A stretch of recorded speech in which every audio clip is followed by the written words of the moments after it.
Komando Pasukan Khusus atau Kopassus merupakan salah satu pasukan tempur terbaik yang dimiliki oleh TNI Angkatan Darat. Tak heran, jika menjadi prajurit baret merah merupakan impian banyak orang. Salah satunya ialah mantan Panglima TNI, Gatot Nurmantio. Menjadi prajurit Kopassus merupakan cita-cita Gatot sejak kecil. Hanya saja, takdir justru membawanya bertugas di Baret Hijau Kostrad sepanjang karirnya di TNI AD sampai menjadi seorang panglima. Meski begitu, tekadnya untuk bergabung bersama Kopassus untuk mendapatkan baret merah tak pernah padam. Di usianya yang ke-55 tahun dengan pangkat jenderal, Gatot lulus sebagai prajurit Kopassus dan dilantik pada tanggal 2 September tahun 2014 lalu. Berikut kisahnya. Keinginan almarhum ibunda bergabung dengan Kopassus. Gatot Nurmantio mengatakan jika sebelum mendaftar masuk akademi militer, ia mengungkap keinginan ibundanya agar dirinya menjadi anggota RPKAD, Resimen Para Komando Angkatan Darat, nama Kopassus saat itu. Hal ini dikarenakan tempat tinggal ibunya di Cilacap tidak jauh dari pusat pendidikan Kopassus. Namun, setelah lulus dari Akmil pada tahun 1982, takdir justru membawa Gatot untuk bertugas di Satuan Baret Hijau Kostrad hingga menjadi seorang panglima. Jenderal pertama yang ikut pendidikan Kopassus. Meski telah berhasil menjadi seorang panglima TNI, mimpi Gatot menjadi prajurit Kopassus ternyata tak pernah padam. Kesempatan tersebut datang saat dirinya menjadi orang nomor 1 di Angkatan Darat pada tahun 2014. Ia meminta kepada Danjem Kopassus, Maijen Agus Sutomo untuk membawanya mengikuti sekolah komando. Awalnya, Agus Sutomo menolak dan mengatakan jika Gatot akan langsung diberikan baret kehormatan yang memang biasanya diserahkan pada perwira tinggi dan para kepala staf. Namun, Gatot bersikeras ingin mendapat baret merah tersebut melalui jalur normal yakni sekolah komando yang katanya disebut bagaikan neraka yang ada di bumi. Untuk itu, Gatot merupakan jenderal bintang 4 pertama yang mau mengikuti sekolah komando yang biasanya diperuntukkan untuk para prajurit muda.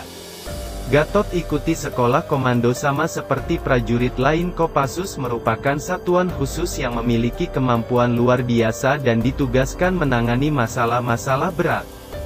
Dengan moto, berani, benar, berhasil, anggota Kopassus mudah dikenali dengan baret merah yang disandangnya, sehingga pasukan ini sering disebut sebagai pasukan baret merah. Tentu bukanlah hal yang mudah untuk bisa bergabung sebagai anggota Kopassus. Untuk mendapatkan baret merah dan brevet komando kebanggaan korps tersebut, prajurit harus melewati pelatihan khusus yang nyaris melewati kemampuan batas manusia. Salah satunya ialah pelatihan survival. Dalam pelatihan survival, calon prajurit komando harus bisa hidup di hutan dengan makanan alami yang tersedia di hutan. Dengan latihan ini prajurit komando harus bisa membedakan tumbuhan yang beracun dan dapat dimakan, dan juga mampu berburu binatang liar untuk mempertahankan hidup. Momen saat Gatot latihan survival di tengah hutan dalam video yang diunggah di kanal YouTube Monkey D. Garb News Online, merekam momen saat Gatot tengah menjalani pendidikan menjadi prajurit Kopassus. Meskipun ia memiliki pangkat seorang jenderal, dalam pendidikan tersebut ia tetap diberlakukan sama seperti prajurit lain. Menjadi siswa komando berarti melepaskan pangkat. Semua diperlakukan sama. Gatot pun merasakan direndam tengah malam di Danau Situlembang yang airnya sedingin es. Dia juga merasakan melempar pisau, melintas medan puluhan kilometer dan mengikuti latihan Sandi Yuda. Dalam video berjudul Jenderal Gatot Nurmantio Pembaretan Kopassus juga merekam momen saat Gatot dan prajurit yang lain mengikuti pelatihan survival di tengah hutan. Dalam video terlihat bagaimana Gatot dan prajurit lain diuji untuk bertahan hidup di tengah hutan dengan perbekalan seadanya.